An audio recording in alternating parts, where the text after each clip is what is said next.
আমার পিছনে পৃথিবীর সব থেকে এক্সপেন্সিভ কার্স রয়েছে।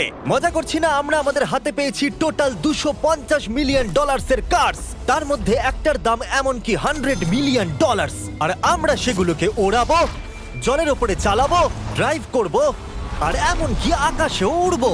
এই সমস্ত গাড়িগুলো কেন তো দামি আপনাদেরকে দেখাবো। শুরু করব আমরা এই $1 গাড়িটাকে দিয়ে। এটা তো পুরো একটা জঞ্জাল। আপনি কেন এটাকে $1 বিক্রি করে দিচ্ছেন? তুমি দেখতেই পাচ্ছ এটা কোনো কাজের নয়। আমি এর উপর সময় আর টাকা নষ্ট করতে চাই না। যদি আপনি এই ডলারটা ধরেন তাহলে ডিল ফাইনাল। আমি এখনো বলবো এটা হলো একটা জঞ্জাল, কিন্তু যখন আমরা এর উপরে $20,000 খরচা করলাম, এটা চলতে শুরু করলো। ঠিক আছে, এবার তাহলে ব্যাড বয়কে স্টার্ট করা যাক। ও, আমি তো ভাবিনি এটা স্টার্ট হবে। এই গাড়িটা চলছে কিভাবে? কত ধোঁয়া বেরোচ্ছে, এটা তো পাগলামি। $1 কার, $1 কার, $1 কার, $1 কার।